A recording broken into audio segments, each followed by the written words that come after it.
Today I'm going to show you how to make a really cool candle-powered putt-putt boat using household items. To make it, we're going to need an empty drinks can, some blue tack, 2 straws and an empty juice carton.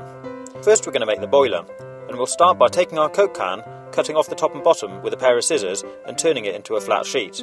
Then we'll cut a straight line down one edge, and from that mark out a rectangle 6 cm wide by 18 cm long. Be very careful not to cut yourself.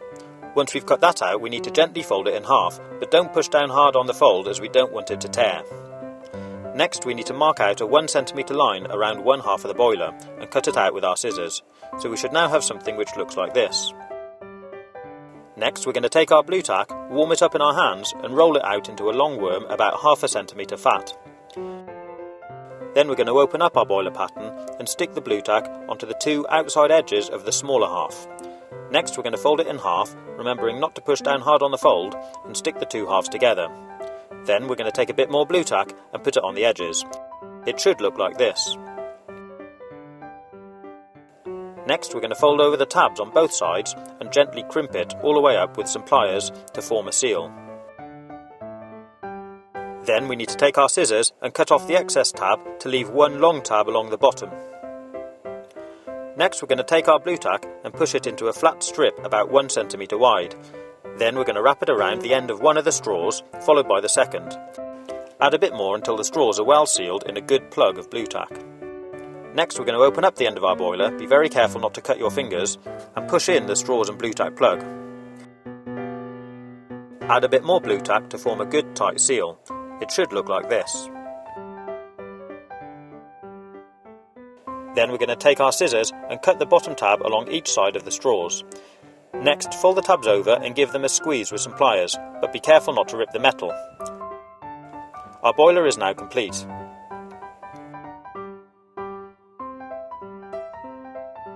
Next, we need to test its airtight by dipping it into a bowl of water and gently blowing through the straws. If you see any air bubbles leaking, give that area a gentle squeeze with the pliers and try again.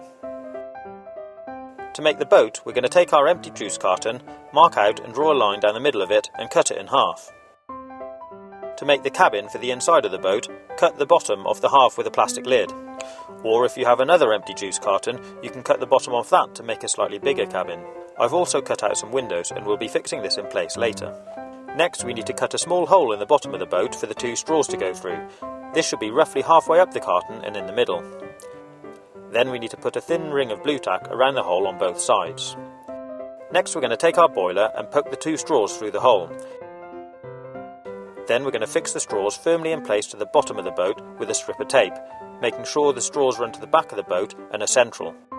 Then cut the straws off flush with the back of the boat. Next, using a stapler, we're going to fix the cabin in place. And finally, we need to make sure the blue tack rings around the straws are pushed together to form a good seal. Our boat is now watertight and complete, but to use it we first need to prime the boiler with water. To do this, we're going to take one of our straw offcuts and snip the end. Then we're going to poke it into one of the straws at the back of the boat, and with a mouthful of clean water, blow water through the system until it comes out of the other straw.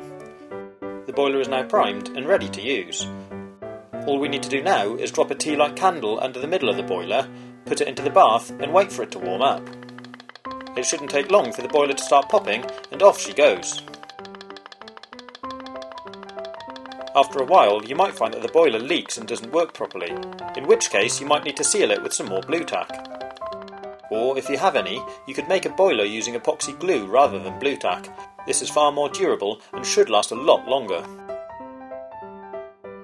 You can paint your boat using a waterproof acrylic paint if you like. You can also spray it with a waterproofing lacquer to help protect it, but make sure it's completely dry before you use it. If it's taking a while to get going, try dropping a second candle underneath the boiler. This should help speed things up. If you like this project, maybe you'd like to take a look at some of my other videos by clicking on the links on the right hand side, or take a look at my YouTube channel page. Have fun and happy boating!